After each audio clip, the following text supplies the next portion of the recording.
Hello guys, কেমন আছো সবাই? আমি Subai, welcome to my channel. Finally দেখো, আজকে আমাদের হোটেলে পাঙাশ মাছের অর্ডার চলে এসেছে। ওই জন্য মা পাঙাশ মাছ কাটতে শুরু করে দিয়েছে। এদিকে দেখো, আমার আসতে দেরি হওয়ায় আমি তাড়াতাড়ি করছি দোকানটা সাজানোর জন্য। তাড়াতাড়ি দোকানটা সাজিয়ে দেখো, এদিকে ময়দা মেখে নিয়ে ময়দা ডেলি করে নিয়েছে আর কড়াইয়ে তেল গরম করতে দিয়ে দিয়েছি। একটু পুরি না ভেজে রাখলে কয়েক মিনিটের মধ্যেই সব কাস্টমার চলে আসবে, নালে ভেজে উঠতে পারবো না। দেখো, কথা বলতে না বলতে সবাই চলে এসছে খেতে, আর এদিকে দেখো আমি ভেজেই যাচ্ছি। এবার সবাই একে একে খেতে আসতে থাকে আর আমি একে একে সবাইকে পুরি ভেজে দিতে থাকি। এবার আমার নিজেরই খিদে পেয়ে যায়, তাই একটুখানি শুকনো মুড়ি খেয়ে চা খেয়ে নিই। যারা আমায় চেও না, আমি সুবাইও, আমার একটা ছোট হোটেল অ্যান্ড রেস্টুরেন্ট আছে, আর এই হোটেল অ্যান্ড রেস্টুরেন্ট চালিয়ে একদিন আইফোন কিনবো।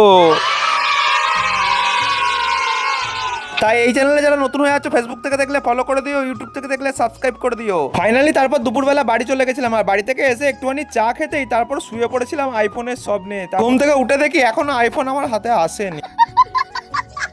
তারপর সন্ধে হয়ে যায়, আর আজকে সন্ধ্যেবেলায় সেরকম কোনো কাস্টমারই হয়নি। তারপর কিছুক্ষণ বাদ একটা দাদা চলে আসে আর বলে এগরোল খাবো, তাই দাদাকে এগরোলটা যত্ন সহকারে বানিয়ে দিচ্ছি। আর তোমাদের ভিডিও ভালো লাগলে লাইক আর কমেন্ট করে দিও গাইস। আগের ভিডিওতে যারা কমেন্ট করেছিল তারা হলো লিসা সামন্ত, তনুশ্রী গাঙ্গুলি, পিয়া ঘোষাল, জুই ধারা, রানু বাগ, ঝিলিক রয় আর পৃথ্বী সাঁতরা। সবাইকে অসংখ্য ধন্যবাদ আমাকে কমেন্ট করার জন্য। রোলটা সুন্দরভাবে দাদার হাতে তুলে দিতেই দাদা এক বাইটেই আমাকে বুঝিয়ে দেয় কেমন হয়েছে। তারপর রাত্রিবেলা এক স্যার চলে আসে চিকেন কষানোর জন্য। গাইস, আজকের ভিডিও এতটুকুনি, দেখা হবে নেক্সট কোনো ভিডিও। ততক্ষণ তোমরা ভালো থেকো, সুস্থ থেকো। বন্ধুরা এখনো লাইক কমেন্টটা করোনি, তাড়াতাড়ি করে দিও।